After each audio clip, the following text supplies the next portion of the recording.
Hey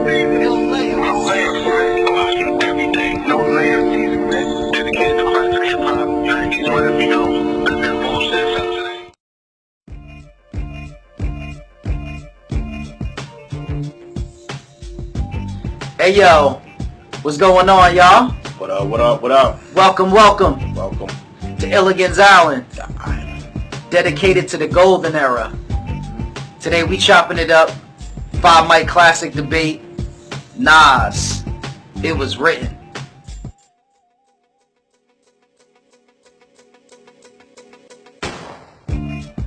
Hey yo man, what's going on, y'all? 5 mic classic debate, Nas, It Was Written.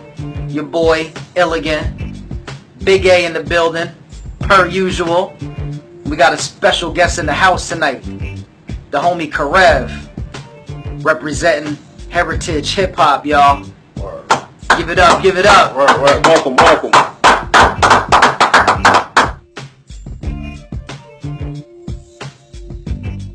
So yo, let's jump right into it, man. Yo, Right. Karev, you know, we like to talk about lyrics when it comes to how do we grade these albums.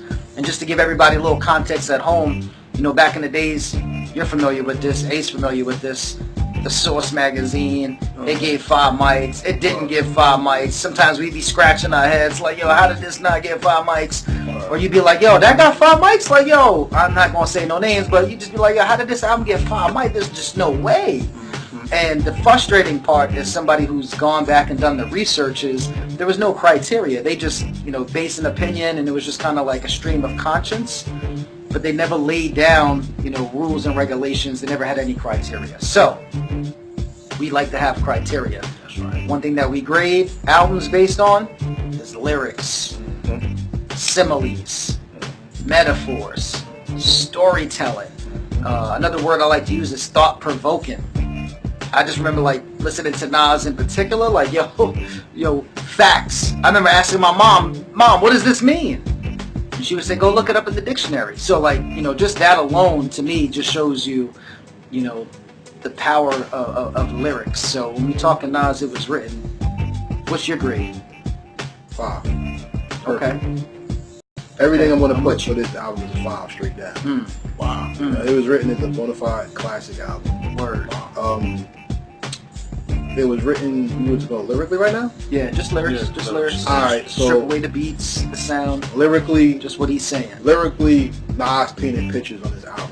Nas is like one of the few rappers that are poets and lyricists at the same time. One song in particular that I can say that lyrically showing his dominance is "Taken in Blood." That song That's one of my favorites. Yeah. That song is like, I don't like to say people's lyrics, so I don't like to mess it up because I'm not them. I can't deliver it the way they do. But "Taken in Blood" is like one of those songs that when you listen to it, it makes you really circumspect. It makes you think when you listen to it. You know, Suspect, and like the most slept on classic song because it was an intro to a video is "The Message." Word. And like the lyrics in that song actually started a beef. Like it was like Fake thug, no love to get the slug. CG4 Gusto. Yeah. So, you know, that unfortunately started a Pop Nas issue. That's right. You know, but lyrically the way it was presented, it had bravado, it had cleverness, and it had intricacy in the delivery that he had his lyrics in the album. Plus, Nas actually dumbed his lyrics down on his album. Because when you listen to Nas Is Coming, that's not a lyrically excellent song. It is a very flow-driven song. And even his flow was a different type of production was like incredible. So shout out to Dr. Dre on that one.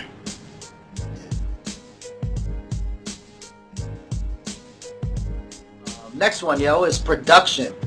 Production is the beats, the instrumentals. It's stripping away the lyrics. It's just, how does the album sound? And maybe it's a hard thing for some people to do because we just so used to hearing a certain flow. We used to hearing the hook. You can't get the hook out of your head. You know, you're listening to the beat and you just humming, you know, the hook. But it's doing that challenge of, there's no lyrics, there's no harmony, There's no nothing. It's just how does this album sound? How do you grade that, Karev? 5. 5 mics? And the reason why is because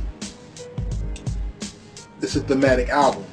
You know, let's do a little bit of backtracking. Illmatic came out first. That's right. But Illmatic was a collage of hip hop beats.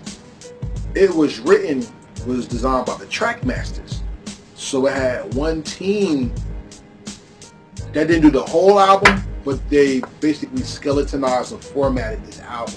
So the track masters took Nas from being a hood celebrity to a star, because they gave him more musical influenced beats. Like, for instance, we talked about If I Ruled the World.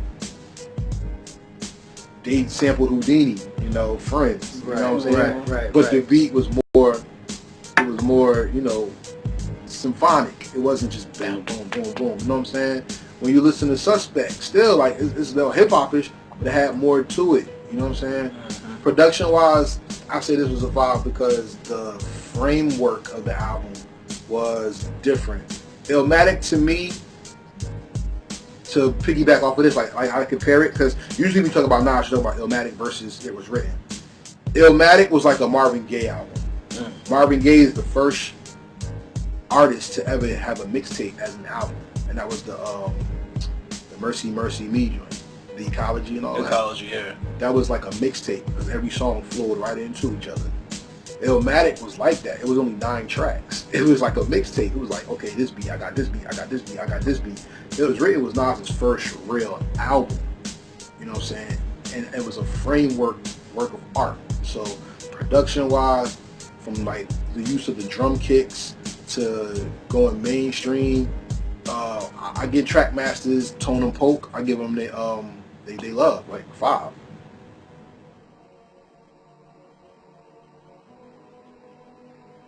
Yo, next one, Karev. The delivery, you know, Nas's wordplay. You know, I'm just trying to think too, because you were saying that sometimes it's beyond the music. I bet that's why I was gonna go with this one, because delivery of this album was off the hook. Like, I got to be honest with you.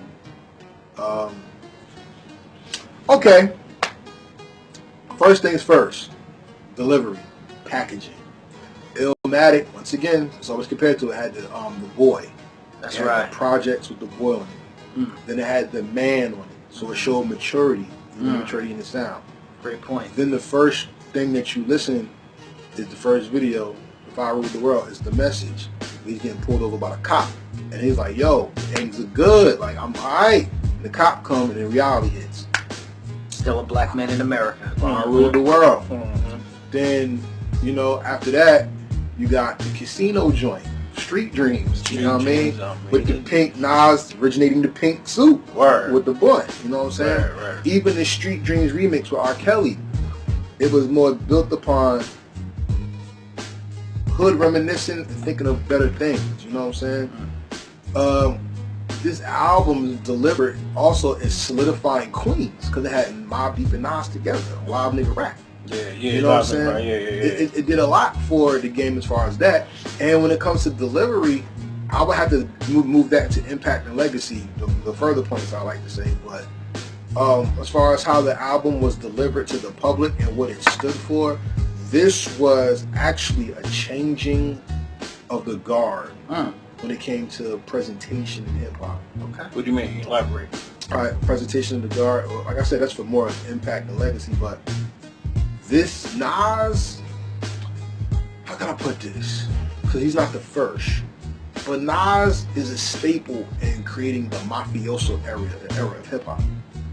Biggie did it with Frank White. Nas did it when he was Escobar. Wu-Tang did it with the Wu Gambinos. That's it. But Nas took Casino. He took The Godfather. More Money, More Murder, More Homicide from the AZ album. Shout out to AZ. I mean, he embodied the mafioso story and put it as a style.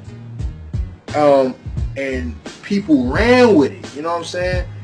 The presentation of It Was Written was more than just lyrics and beats. It actually conformed the thinking to alias names and becoming more more villainish in hip hop. Because Nas always called himself the villain, the street's disciple, all that, and he took that to another level with giving a visual context to that type of personality he wanted. You know, this album ushered in the creation of the Firm with affirmative action. I mean, Yeah, that's right. Yeah. it brought in a clique. And if The you look original at- affirmative action too was Yeah. Cormega.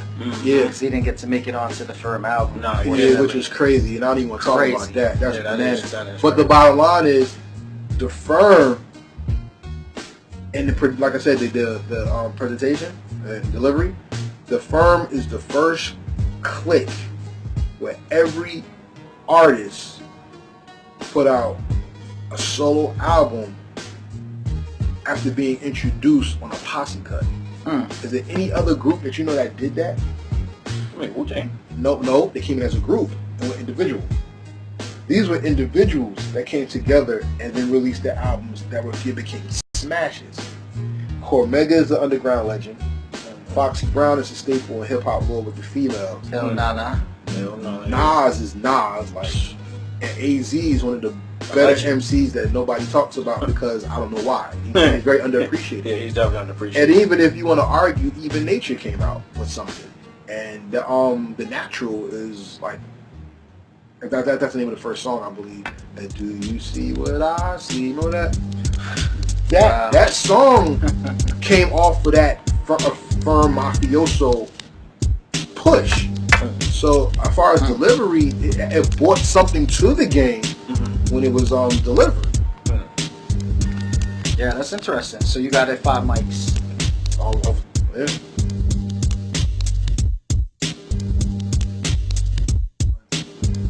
Hey yo, so Impact, man, when we talking about Impact, I kind of look at it like two ways. The impact then, you know, this album dropped in 96, so how impactful, how influential, in other words, was the album. But then the flip side of the coin is, you know, it's 2018, 2017, does this album still have an impact? You know, are people going to this album and trying to mimic it, or they trying to copy it, or they getting some influence from it? So with that being said, Karev, where do you rate this album, or how do you rate this album when it comes to the impact if it was written? I gotta look at it for when it came out. The impact of this album was monumental because this album was what started the argument. Was Nas better now or on this multi-acclaimed seminal classic Illmatic? You know what I'm saying? The impact of this album was great because, like I said, it issued in the mafioso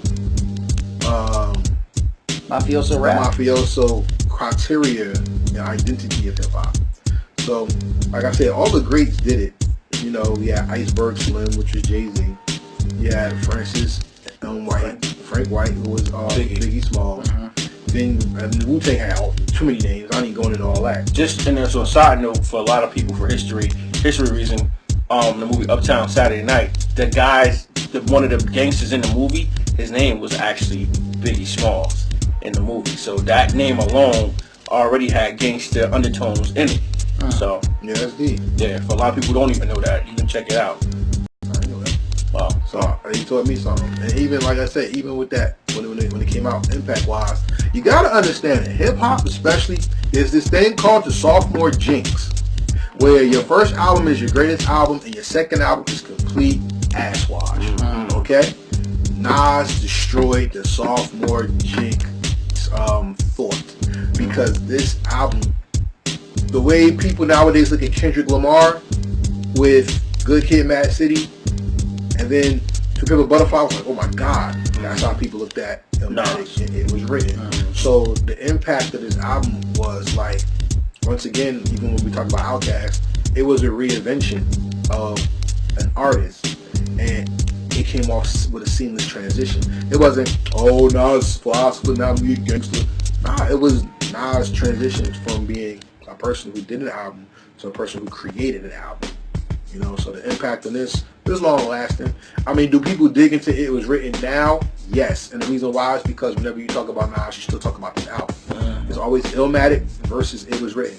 Like you said, when Jay-Z tried to play Nas out, it was Illmatic, it was written. That's the only two albums people talked about Nas with because they didn't appreciate I Am and I don't even the Prophet one. Which one's that one? Oh, that's Exactly. So we don't even know the name. But that's making my point. Nostradamus. But that's making my point. So but that was also like kind of out of the golden era per se, you know, like. No, that was the album that got bootleg. And it was a double CD. It was supposed to be double CD. It got the first album got bootleg. You're right. Yeah. It got leaked. So that's why that project didn't stand out, because either you had it already or they had to make new stuff up for it to push it out. Yeah. You know what I'm saying? So like it took away from the creativity of the album, but even still, you only talked about before the Jay-Z issues. You talked about It Was Written, and you talked about Illmatic. So this album's impact, even with its legacy, is that you still talk about it. It's still mentioned. And when people talk about making sequels to albums, Nas didn't make it. It Was Written 2. It Was Written was It Was Written, and it stands the test of time as It Was Written. And to this day, if you played a song, if you asked a real hip hop lover about It Was Written, they're going to tell you about suspects, shootouts. They're going to talk about Watch Them Niggas. They're going to talk about, I mean, there's so many songs in it that you go into. And he also got some thought education. I mean, you know, Black Girl Lost. You know what I'm saying? That's before people were saying thought. But hey, what it say? What the girl say? He talking about some Back to Africa shit with the real niggas at. Yeah, well, these are the baby mamas that plague the hood now as we speak. So I'm saying you got some of them grandmas too. Yeah, you know. So auntie down the block who know every dude that walked into the store. This was her song. Might have been her on the It Was Written. Yeah.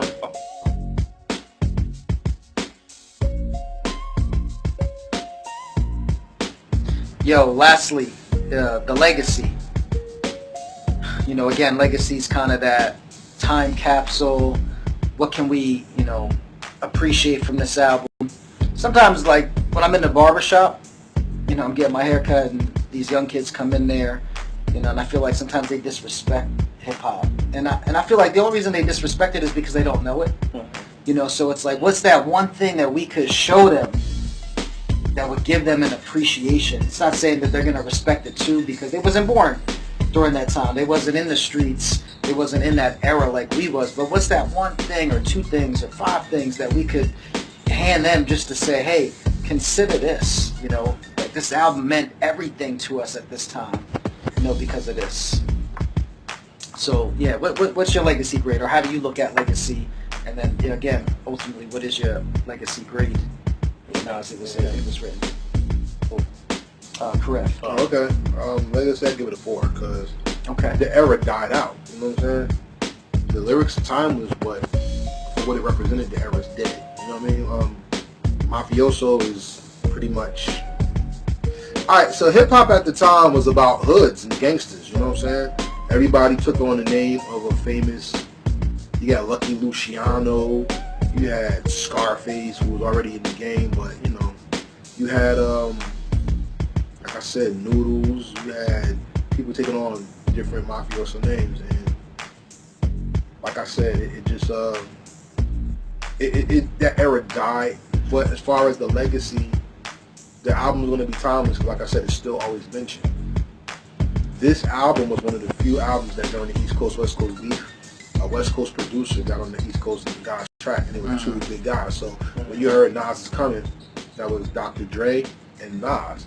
That ushered in the firm, which ushered in the impact and the legacy of the album. So, like I'm saying, like behind the scenes, like as a pure person who listens to music, you don't know this stuff. That's why it's always good to hear these people talking in interviews, because all this stuff going on behind closed doors, when you finally get to understand it, you know how these tracks came together, it makes you appreciate it more. It was written as an album that you're going to appreciate because it has so much backdrop and story to it. Of course, because the Pac legacy, but more so for me personally, because the piece of work actually was done, and it was done eloquently. The overall thing that takes the legacy away from this album is the timing. Like I said, everybody talking about eating butt, or you got men dressing up like chicks, or we're in the lesbian who suck balls era. That mafia lifestyle isn't going to be something that's really indicative of what you want to hear. That's why Lonzo Ball's playing Nas out right now, unfortunately. Also with that, which is very unfortunate, A lot of people always say like the young people don't appreciate hip hop, but the thing is, listen, yo, I'm talking to y'all, man. If you're not a music person, you're not gonna study old school stuff. You just want to listen to the sounds. So like, to be perfectly honest, you can tell who really appreciates music by how they make their music, as opposed to people who do music because they feel they're good at it. When you listen to Kendrick Lamar and J. Cole, you can hear the respect for the craft in it. When you hear people like, not to throw a name out there, but MC, you fill in the blank, you can hear it's trendy. So, in R&B, when you listen to Joe, if you listen to Beyonce, even if you listen to SZA, you can tell that they've done homework and they studied some of the older artists. It's unfair for me to say impact and legacy for this when the younger people don't really study music. Like you study music because you're a producer. So when you heard Motown music, you went back and studied Motown. You are a singer. So for you, it's like, okay, I like this song. What influenced the song? Where did the lyrics come from? So when you hear it, you want to hear something from the 70s or the 60s or something. Like the origins of mumble music came from the 50s. That's a rock and roll thing. It also came off the blues. So like, like people say the Migos and all them. The Migos didn't sit back in Atlanta and go, let me study Jack Johnson and see how he made his music. They just did something trendy and they caught on. Jack Johnson, the guy who beat his wife and made a deal with the devil. Father of rock and roll, by the way. Wow. Like they didn't. I can tell they didn't study that music. So it's unfair for me to say young people don't get to hip hop when. And I was younger. I'm a hip hop head. So I'm not really an R&B head. But I wasn't going to go Michael Jackson. Who the hell Tito? Let me see what Tito did. I didn't do that. You know what I'm saying? I didn't go. Michael Jackson learned from Quincy Jones. Let me hear some Quincy Jones music. I didn't do that. So that's why the impact and legacy for this is kind of hard, because if it's not something that really interests you, you're not really going to go into it. Somebody has to introduce you to it. So for everybody out there who says that the young people don't appreciate hip hop or don't know what real hip hop is, it's your fault. You dropped the ball, and all you can do is introduce them to something and let them pick it up. If they pick it up or not, it's up to them. But at least you introduced it. The thing that makes it was written dope, and why I could tie it all together with what I just said with that, is because it was written as the type of album that if you introduce somebody to it, they'll get something from it. It's not something you can listen to and be like, oh, okay, that's what's up. It's actually something that if you listen to it, you're like, you know what, there's something there, and it's a reason why it's timeless. You know what I'm saying? So, 4. Okay, 4.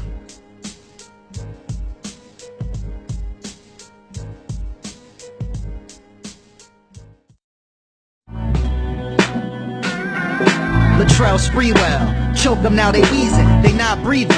It's no layup season, it's no layup season, it's no layup season. How impactful was this album during that time? You know, did it change the game right away? And then it's... The